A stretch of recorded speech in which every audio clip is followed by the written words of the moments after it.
Haven't you moved out yet? Get out of here quickly, haha. My mother-in-law said this while dismissing me with a gesture as if she were shooing away a bug.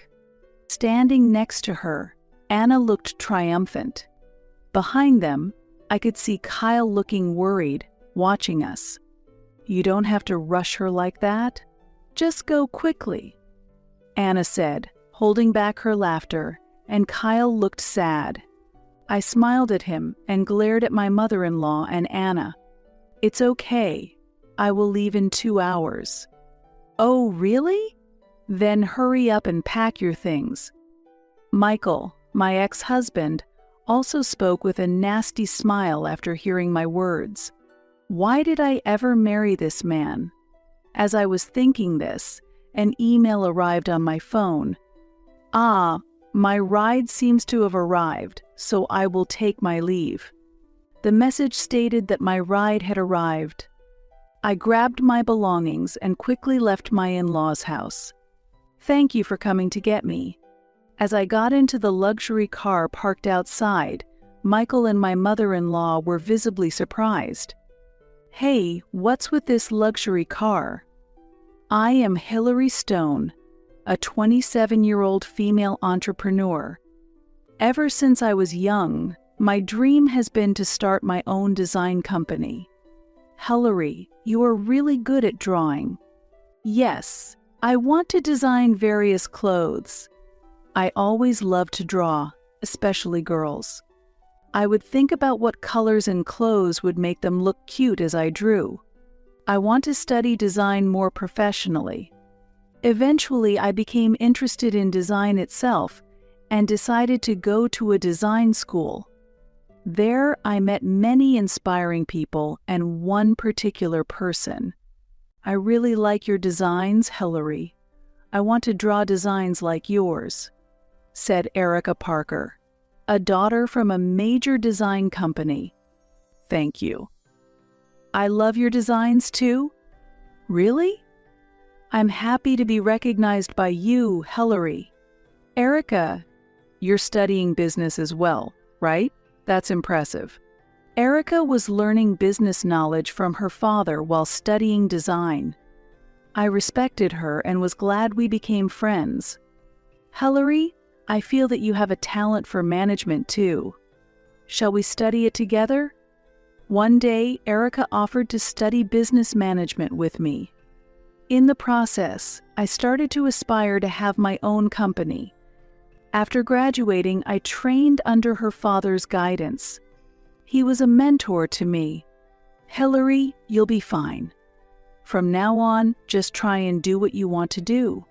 Years later, encouraged by Erica's father, I finally started my own company. I realized my dream and was living a busy yet fulfilling life. Hillary, there's someone I'd like to introduce to you. Could you meet him? One day, my mentor suggested a matchmaking meeting. Apparently, his friend's son was still single and without a partner, and his parents wanted to discuss it. My name is Michael Reed. I've heard about you, Hillary. He later became my husband. He was serious and was sincere in building a relationship with me. Attracted to him, we dated for about a year before getting married. I'm so glad such an attractive person has become my son's wife.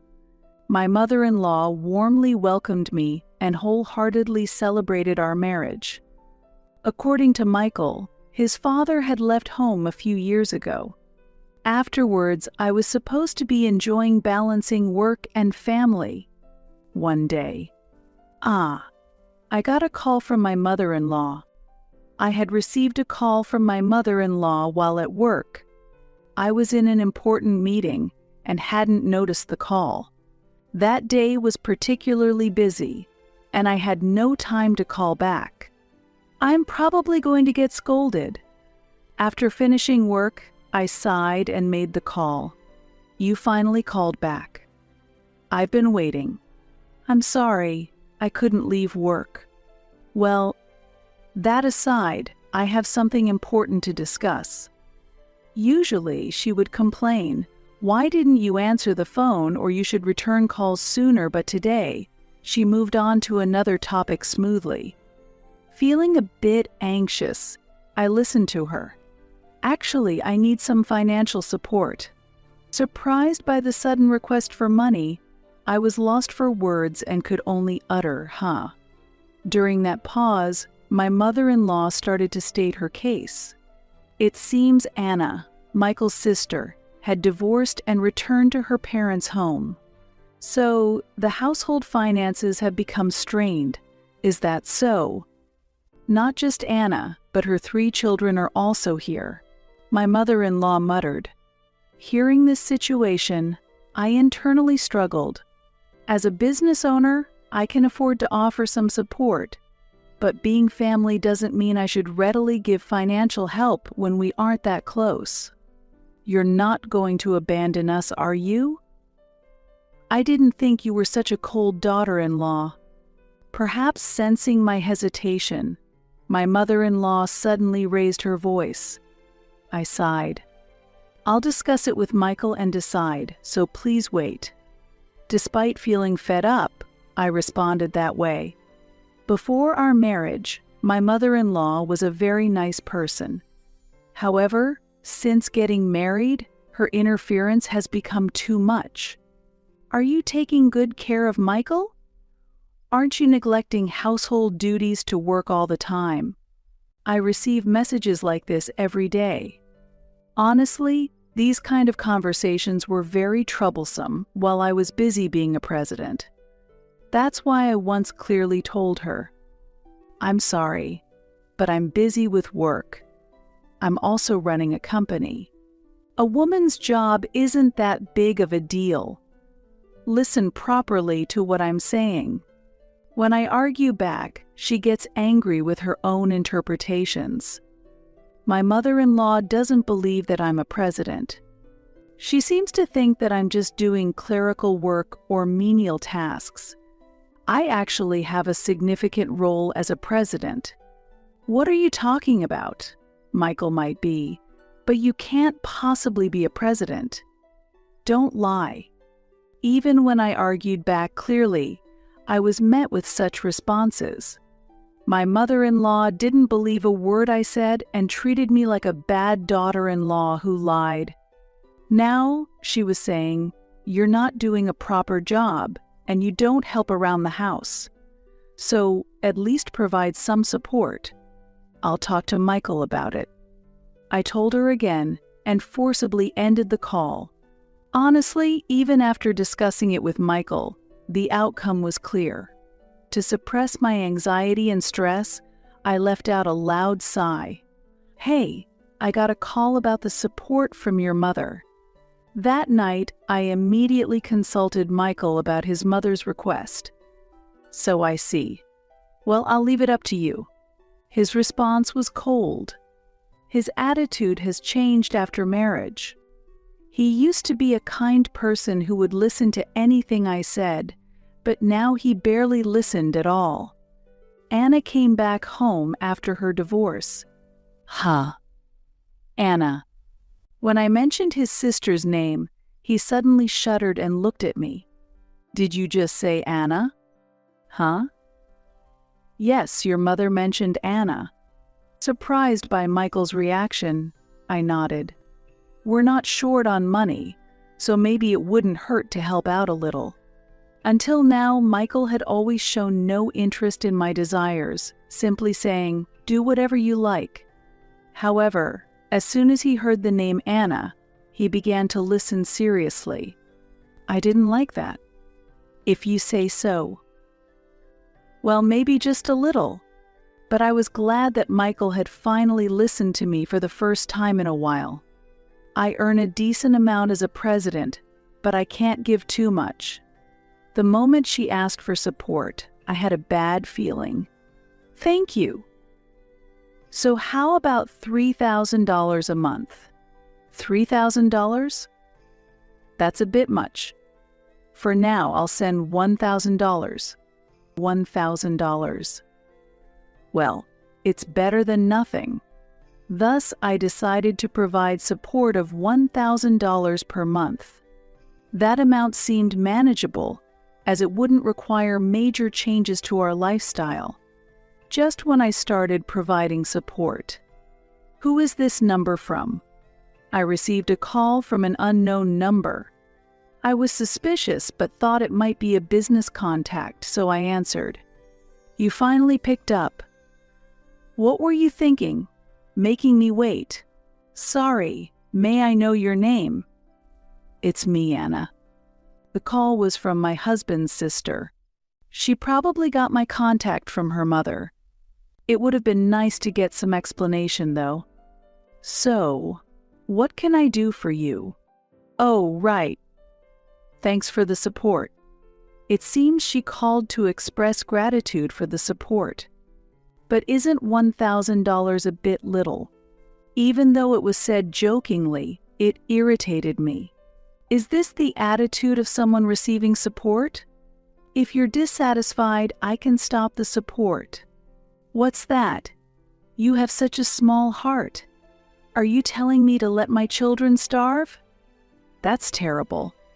Anna complained and then hung up the phone. Maybe I made the wrong decision. After talking to Anna, I thought about reconsidering the support. Still, the decision to provide support was my own. Let's wait and see a little longer. So, I reluctantly continued the support, but there were no words of gratitude. "Hillary, why don't you come live with Mom and everyone at the family home?" "Huh? What's going on all of a sudden?" One day, Michael suddenly proposed living together at his parents' house. It seems his mother hurt her back, and they wanted us to live with her to take care of her. But Anna is there, right? She's back living there? Anna is busy with her children. She can't take care of Mom on top of that. Michael replied to my objection. We had many discussions, but neither of us could compromise. I'm fed up. It's going nowhere, so I'm taking drastic measures. Eventually, Michael sold our house under his name without my consent and sent our belongings to his parents' house.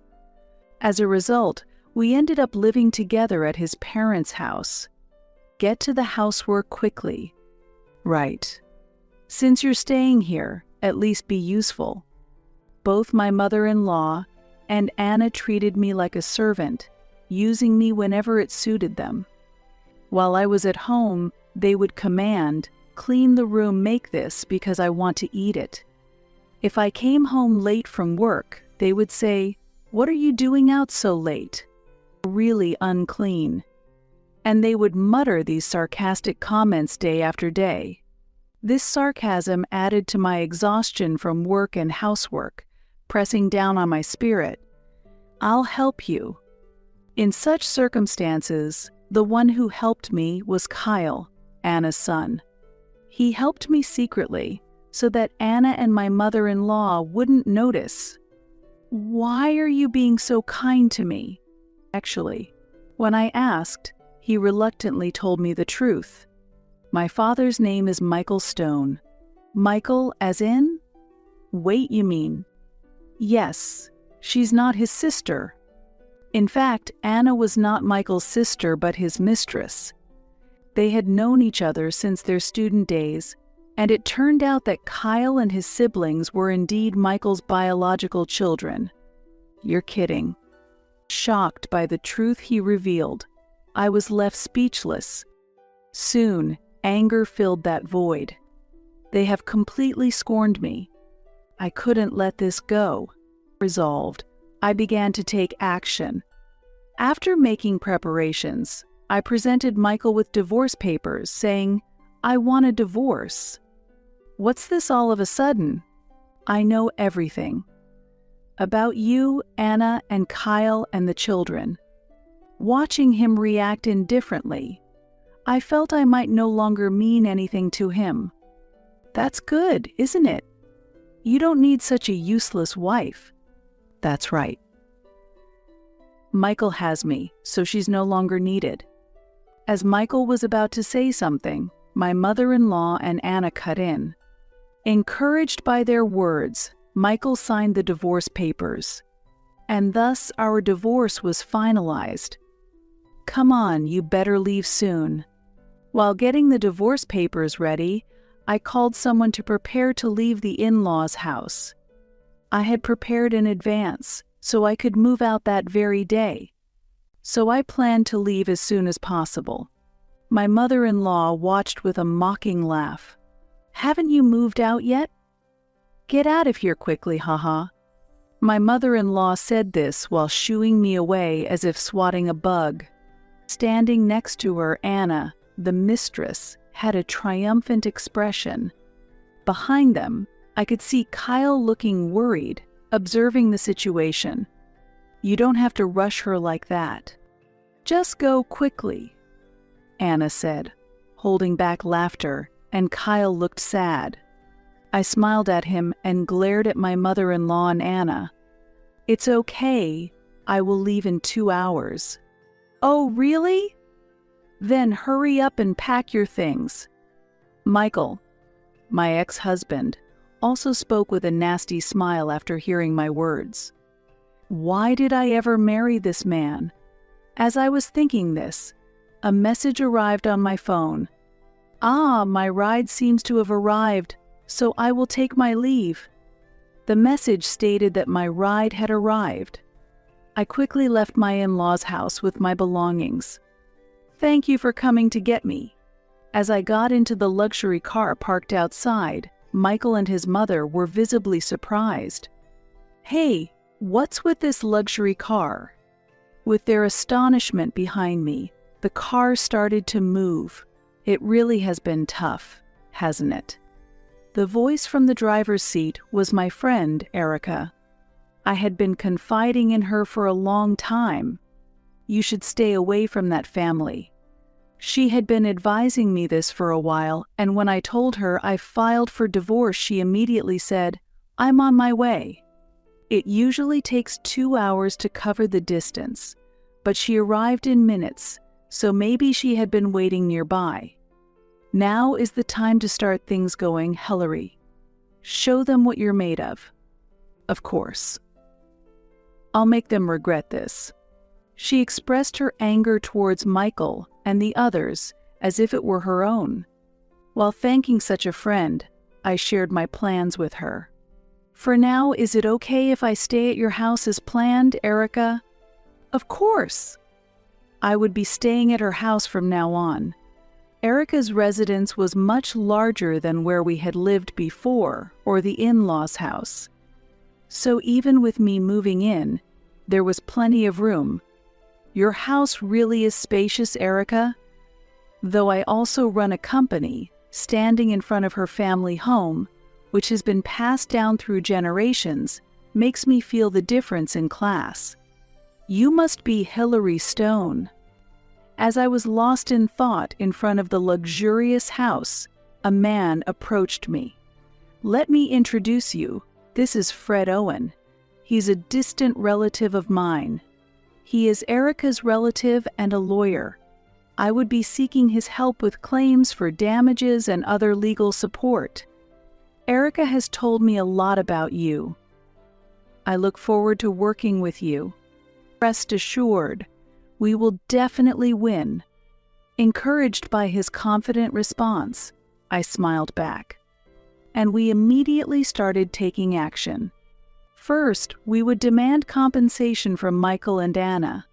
I was also preparing to sue my mother-in-law for imposing housework on me and for verbal abuse. I've gathered plenty of evidence, I said, handing him the evidence documents. I was able to gather this evidence because someone had helped me. With this evidence, the lawsuit should proceed smoothly. Thanks to these documents, I was able to smoothly initiate lawsuits against them. Soon after, hey, cut the jokes. Michael called me. What's this all of a sudden? I haven't made any jokes.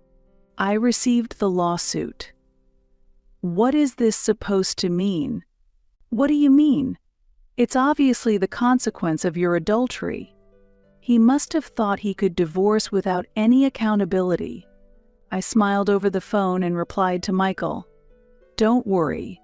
You'll definitely be held accountable." Hearing my assertion, I could tell that Michael was lost for words on the other end. "Are you really going to do this?" "Of course." "Don't think you can mock me and get away with it." Feeling his disbelief, I hung up the phone. This was just the beginning of their nightmare. I intend to give them the retribution they deserve. "Why did you do this?" The day after Michael contacted me, I received a call from my mother-in-law. "What do you think you're doing sending this?" She apparently saw the copies of the evidence I had sent along with the compensation demand. It was a video of the harassment she had subjected me to.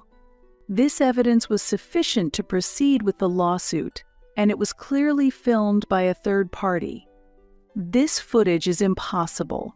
It must be forged." "I didn't film it, you know." I explained the situation calmly to the yelling mother-in-law. Of course, I wouldn't have had the opportunity to film such things myself. Then, who filmed it? As my mother-in-law muttered this, I handed my smartphone to the person next to me. "I did." "Wait, is that Kyle?" As Kyle spoke, Anna, who was also on the phone, raised her voice in anger.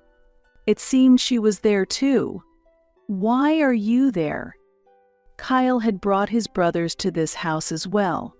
He explained the situation calmly to Anna, who was unaware of everything. "We can't become decent people if we stay in that house." Kyle spoke calmly about how his mother, Anna, had been harassing me. "It's embarrassing to say she's my mother." "What kind of way is that to talk to a parent?" Anna yelled again, and Kyle sighed. Then he handed me back the phone and said, "I don't feel like talking anymore." "Well, that's the situation. I will handle things with them." Saying this, I hung up the phone. Next, I turned to Kyle and asked, "What should we do now?" "I haven't decided yet. But anywhere is better than that place, even a facility." Kyle said this decisively. They had been neglected by their parents until they started living with my in-laws. Anna was out all day and only came home late at night. During the day, she mostly slept and never took care of the children. Grandma dotes on us, but doesn't let us do anything. It seemed the grandmother was overprotective in contrast, not letting them do not only dangerous things but also restricting normal activities.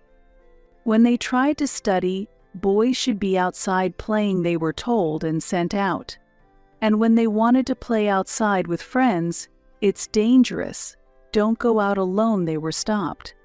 Their days were filled with contradictions from the grandmother, frustrating them even though they were still children. Moved by sympathy, Erica and I decided to bring them to this house. "Then perhaps you can live here with us for a while?" Kyle nodded happily to my suggestion.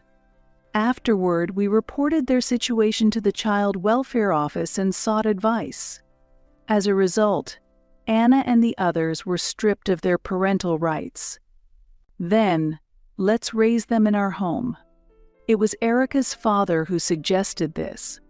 Although Erica was studying business management, she chose not to take over the family business, saying, "I will choose my own path." Currently, she is thriving in a small design company. Therefore, they wanted to raise Kyle as a future business leader. "If you're okay with it, I'd be happy." Kyle responded enthusiastically to the proposal. "I also hold deep trust and respect for Erica's father, and am confident that leaving Kyle and his brothers in their care is safe. Of course, I'll support you fully." Erica gladly agreed to take them in. Now, I can finally let go of that house without any worries. I thought this one day. "It's all your fault. Everything's a mess." Michael stormed into my office in a rage. According to him, I had taken the children away from Anna and spread rumors about his misconduct within the company. He came to vent his frustrations. "You've made it so I have nowhere to be at work." Michael blamed me while accusing me. Despite his rudeness, I decided to explain the facts calmly. "Do you think I don't know anything? The relationship with Anna had been going on even before our marriage, and he had approached me aiming for my wealth. No one listens to what a mere secretary says. Follow our rules." I was simply astonished by Michael's dismissive remark. My mother-in-law had always been prejudiced, but I didn't realize Michael shared the same misunderstanding. "You know nothing." "I'm not just a secretary, but Mom said so." I sighed loudly at his excuse. "It seems you've forgotten that I am the president of this company." When I reiterated this fact, he couldn't hide his shock. Erica's father should have informed him when he introduced us. "It's impossible for you to earn more than me." Suddenly, Michael grabbed my arm forcefully. While I was resisting and saying, "Let go," a voice said, "Stop it right there." Turning around, there stood Fred, the lawyer who had come to help me. Actually, we had planned to meet afterwards to discuss demanding compensation. "Attacking a woman, you're the lowest." Fred sternly rebuked Michael. Taking advantage of Michael's confusion, I shook off his grip. "What are you doing?" People around us had called the police, and Michael was taken away. Fred watched the scene intently. That was close. But I'm glad we made it in time. Fred smiled at me with concern, and I felt a great relief from the bottom of my heart. His kindness touched me. As a result, Michael and his associates reluctantly agreed to pay the compensation. This is no joke. Why should I have to pay? Anna refused to pay until the end, but Erica's father's influence was significant. He used some means to ensure the payment was made. As they have not fulfilled their parental duties, this is the least that should be done to them. Erica's father said this with a snort. His capabilities as a president were outstanding among those I had seen. With an inescapable and strong network, escaping was nearly impossible. However, I wonder how he managed to prepare and make them pay. Anna had been a housewife with no work experience.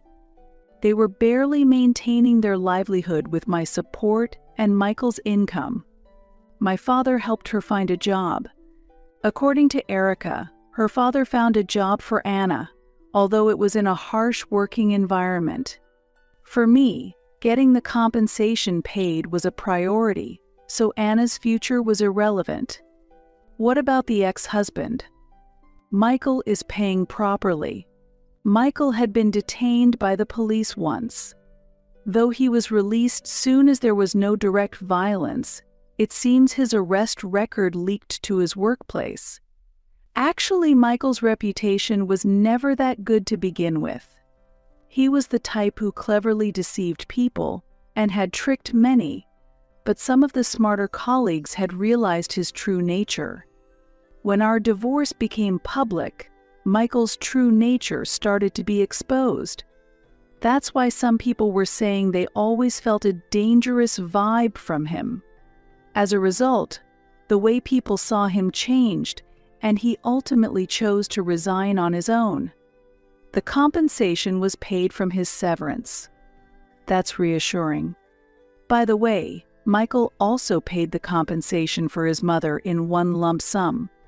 His mother had no savings at all. Her unplanned lifestyle was one of the reasons his father left.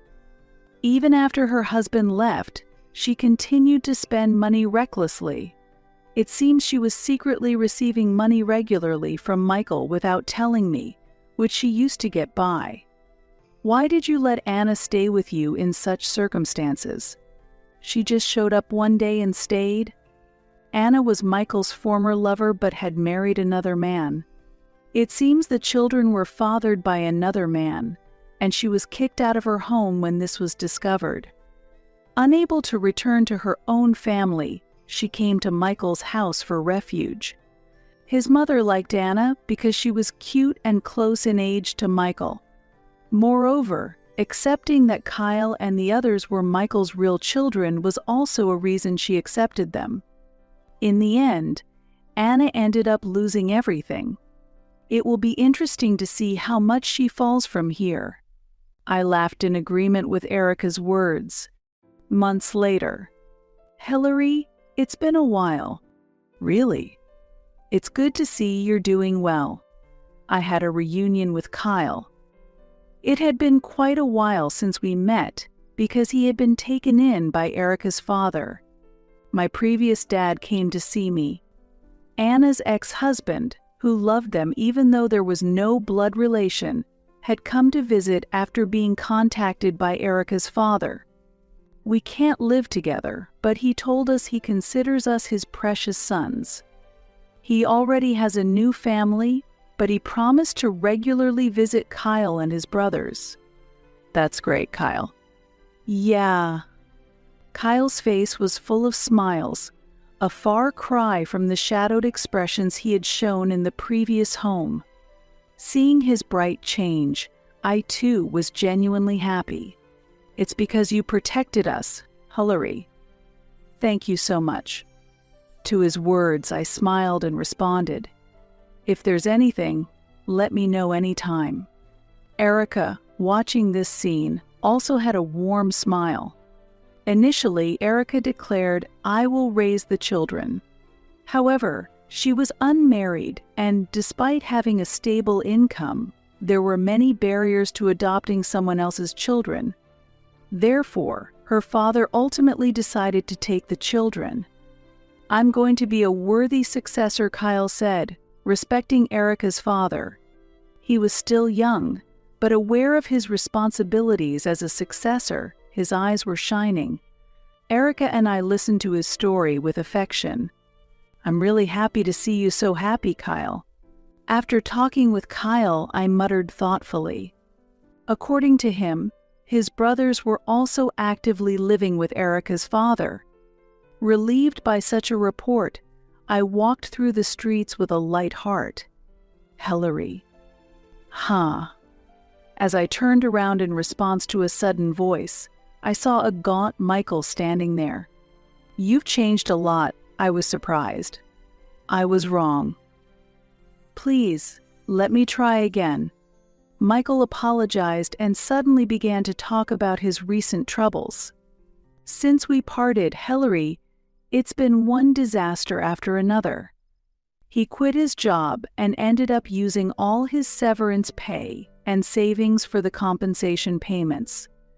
Even though he tried to find a new job, his bad reputation preceded him, resulting in continuous rejections.